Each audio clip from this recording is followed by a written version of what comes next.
Famous story channel में आपका स्वागत है। आइए आज हम आपको सुनाते हैं मुंशी प्रेमचंद की कहानी चमत्कार।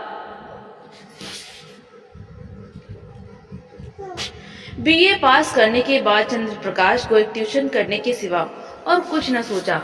उसकी माता पहले ही मर चुकी थी।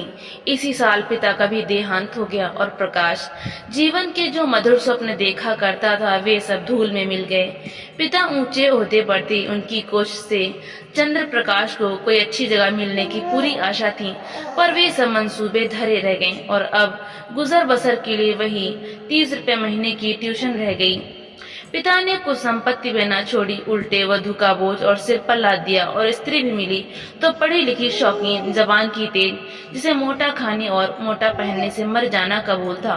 चंद्र प्रकाश को 30 की नौकरी करते शर्म तो आई, लेकिन ठाकुर साहब ने रहने का स्थान देकर उसके आंसू पोंछ दिए। यह मकान ठाकुर साहब के मकान से बिल्कुल मिला हुआ था, पक्का, हवादार, साफ सुथरा और जरूरी सामान से लैस। ऐसा मकान 20 से कम पर न मिलता। काम केवल 2 घंटे का। लड़का था तो लगभग उन्हीं की उम्र का, पर बड़ा कुंद जहन, कामचोर, अभी 9वीं दर्जे में पढ़ता था। सबसे बड़ी बात यह कि ठाकुर और ठकुराइन दोनों प्रकाश का बहुत आदर करते थे, बल्कि उसे लड़का ही समझते थे। वो नौकर नहीं, घर का आदमी था और घर के हर मामले में उसकी सलाह ली जाती थी। ठाकुर साहब अंग्रेजी नहीं जानते थे। उनकी समझ में अंग्रेजी दाल लौंडा भी उनसे ज्यादा बुद्धिमान, चतुर और तजर्बेकार था। संध्या का समय था। प्रकाश ने अपने शिष्य वीरेंद्र को पढ़ाकर छड़ी उठाई तो ठकुराइन ने आकर कहा, अभी ना जाओ बेटा, जरा मेरे साथ आओ, तुमसे कुछ सलाह करनी है। प्रकाश ने मन में सोचा, आज कैसी सलाह है? वीरेंद्र के सामने क्यों नहीं कहा? उसे भीतर ले जाकर रमा देवी ने कहा, तुम्हारी क्या सलाह? वीरू को ब्याह दूं? एक बहुत अच्छे घर से संदेशा आया है। प्रकाश ने मुस्कुराकर कहा, यह तो वीरू बाबू ही से पूछिए। नहीं, मैं तुमसे पूछती हूँ। प्रकाश ने असमंजस में पढ़कर कहा, मैं इस विषय में क्या सलाह दे सकता हूँ? उनका 20वां साल तो है, लेकिन यह समझ लीजिए कि पढ़ना हो चुका, तो अभी ना करूँ, यही सलाह है। जैसा आप कुछ समझें। मैंने तो दोनों बातें कह दी, तो कर डालूं? मुझे यही डर लगता है कि लड़का कहीं बहक न जाए। मेरे रहते इसकी तो आप चिंता ना करें। हाँ, इच्छा हो तो कर डालिए, कोई हरज भी नहीं है। सब तैयारियां तुम्ही को करनी पड़ेंगी, समझ लो। तो मैं इनकार कब करता हूँ? रोटी की खैर मनाने वाले शिक्षित युवकों में एक प्रकार की दुविधा होती है जो उन्हें अप्रिय सत्य कहने से रोकती है। प्रकाश में भी यही कमजोरी थी। बात पक्की हो गई और विवाह का सामान होने लगा। ठाकुर साहब उन मनुष्यों में थे जिन्हें अपने ऊपर विश्वास नहीं होता। उनकी निगाह में प्रकाश की डिग्री उनके 60 साल के अनुभव से कहीं मूल्यवान थी। विवाह का सारा आयोजन प्रकाश के हाथों में था। 10-12 हजार रुपए खर्च करने का अधिकार कुछ कम गौरव की बात न थी। देखते ही देखते फटे हाल युवक जिम्मेदार मैनेजर बन बैठा। कहीं कपड़े वाला उसे सलाम करने आया है, कहीं मोहल्ले का बनिया घेरे हुए है, कहीं गैस और शामियाने वाला खुशामद कर रहा है। वो चाहता तो जो 200-400 रुपए बड़ी आसानी से बना लेता, लेकिन इतना नीच ना था। फिर उसके साथ क्या दगा करता जिसने सब कुछ उसी पर छोड़ दिया था। पर जिस दिन उसने 5000 के जेवर खरीदे, उस दिन उसका मन चंचल हो उठा। घर आकर चंपा से बोला, हम तो रोटियों के मोहताज हैं और दुनिया में ऐसे आदमी पड़े हुए हैं जो हजारों लाखों रुपए के जेवर बनवा डालते हैं। ठाकुर साहब ने आज बहू के चढ़ावे के लिए 5000 के जेवर खरीदे। ऐसे चीजें की देखकर आंखें ठंडी हो जाएं। सच कहता हूँ, बाज चीजों पर तो आंख नहीं ठहरती थी। चंपा ईर्ष्या जनित विराग से बोल, हमें क्या करना है?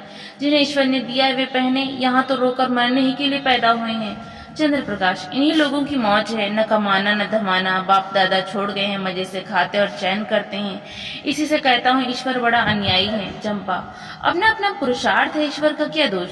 तुम्हारे बाप दादा छोड़ गए होते तो तुम भी मौज करते। यहाँ तो रोटियां चलना मुश्किल है, गहने कपड़े को कौन रोए? और ना इस जिंदगी में कोई ऐसी आशा ही है, कोई गद की साड़ी भी नहीं रही कि किसी भले आदमी के घर जाऊं तो पहन लूं। मैं तो इसे सोच रही हूँ कि ठकुराइन के यहाँ ब्याह में कैसे जाऊंगी। सोचती हूँ बीमार पड़ जाती तो जान बचती।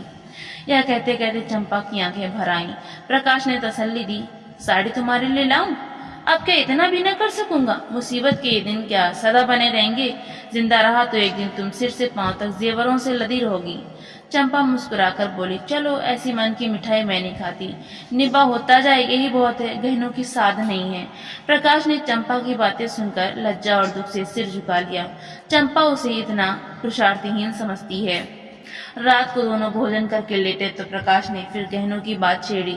गहने उसकी आंखों में बसे हुए थे। इस शहर में ऐसे बढ़िया गहने बनते हैं, मुझे इसकी आशा न थी। चंपा ने कहा, कोई और बात करो, गहनों की बात सुनकर जी जलता है।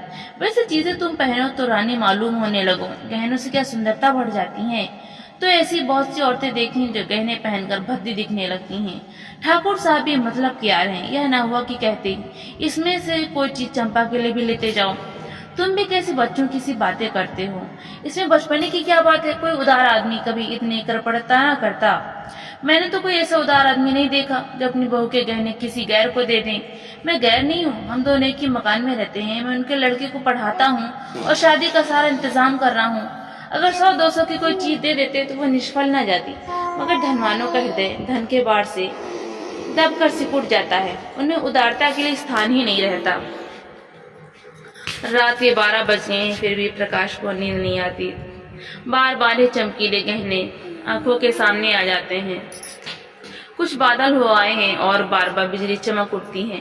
सहसा प्रकाश चरपाई से उठ खड़ा हुआ। उसे चंपा का आभूषणहीन अंग देखकर दया आई। ये तो खाने पहनने की उम्र है, इसी उम्र में इस बेचारी को हर एक चीज के लिए तरसना पड़ रहा है। वो दबे पांव कमरे से बाहर निकलकर छत पर आया। ठाकुर साहब की छत इस छत से मिली हुई थी। बीच में एक 5 फीट ऊंची दीवार थी। वो दीवार पर चढ़कर ठाकुर साहब की छत पर आहिस्ता से उतर गया। घर में बिल्कुल सन्नाटा था। उसने सोचा पहले जीने से उतरकर ठाकुर साहब के कमरे में चलूं। अगर वो जाग गए तो जोर से हंसूंगा और कहूंगा, कैसे चरका दिया, या कह दूंगा मेरे घर की छत से कोई आदमी इधर आता दिखाई दिया, इसलिए मैं भी उसके पीछे पीछे आया कि देखूं यह क्या करता है। अगर संदूक की कुंजी मिल गई तो फिर फतह है, किसी को मुझ पर संदेह ही ना होगा। सब लोग नौकरों पर संदेह करेंगे, मैं भी कहूंगा साहब नौकरों की हरकत है, इन्हें छोड़कर और कौन ले जा सकता है। मैं बेदाग बच जाऊंगा। शादी के बाद कोई दूसरा घर लूंगा, फिर धीरे धीरे एक एक चीज चंपा को दूंगा जिसमें उसे कोई संदेह न हो। फिर भी वो जीने से उतरने लगा तो उसकी छाती धड़क रही थी। धूप निकल आई थी। प्रकाश अभी सो रहा था कि चंपा ने उसे जगाकर कहा, बड़ा गजब हो गया, रात को ठाकुर साहब के घर में चोरी हो गई। चोर गहने की संदूकची उठा ले गया। प्रकाश ने पड़े पड़े पूछा, किसी ने पकड़ा नहीं चोर को? किसी को खबर भी हो, वो संदूकची ले गया जिसमें ब्याह के गहने रखे थे। न जाने कैसे कुंजी उड़ा ली और न जाने कैसे उसे मालूम हुआ कि संदूक में संदूकची रखी है। नौकरों की कार्रवाई होगी, बाहरी चोर का यह काम नहीं है। नौकर तो उनके तीनों पुराने हैं, नियत बदलते क्या देर लगती है। आज मौका देखा, उठा ले गए। तुम जरा जाकर उन लोगों को तसल्ली तो दो। ठाकुराइन बेचारी रो रही थी। तुम्हारा नाम ले लेकर कहती थी कि बेचारा महीनों इन गहनों के लिए दौड़ा, एक एक चीज अपने सामने जचवाई, और चोर दाढ़ीजारों ने उसकी सारी मेहनत पर पानी फेर दिया। प्रकाश चटपट उठ बैठा और घबराता हुआ सजाकर ठाकुराइन से बोला, यह तो बड़ा अनर्थ हो गया माता जी, मुझसे तो अभी भी चंपा ने कहा। ठाकुर साहब सिर पर हाथ रखे बैठे हुए थे। बोले, कहीं सेंध नहीं, कोई ताला नहीं टूटा, किसी दरवाजे की चूल नहीं उतरी, समझ में नहीं आता चोर आया किधर से। ठाकुराइन ने रोकर कहा, मैं तो लुट गई भैया, ब्याह सिर पर खड़ा है, कैसे क्या होगा।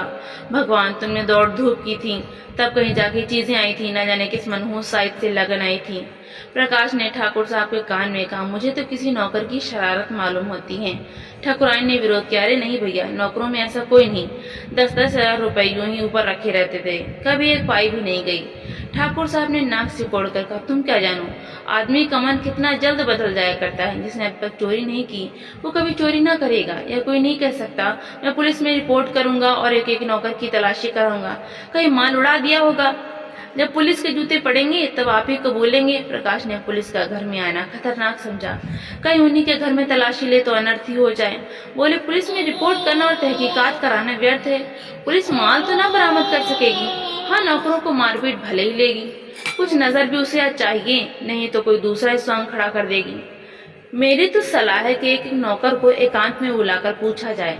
ठाकुर साहब ने मुंह बनाकर कहा, तुम भी क्या बच्चों की सी बात करते हो। प्रकाश बाबू, भला चोरी करने वाला अपने आप कबूलेगा? तुम मारपीट भी तो नहीं करते। हाँ, पुलिस में रिपोर्ट करना मुझे भी फजूल मालूम होता है।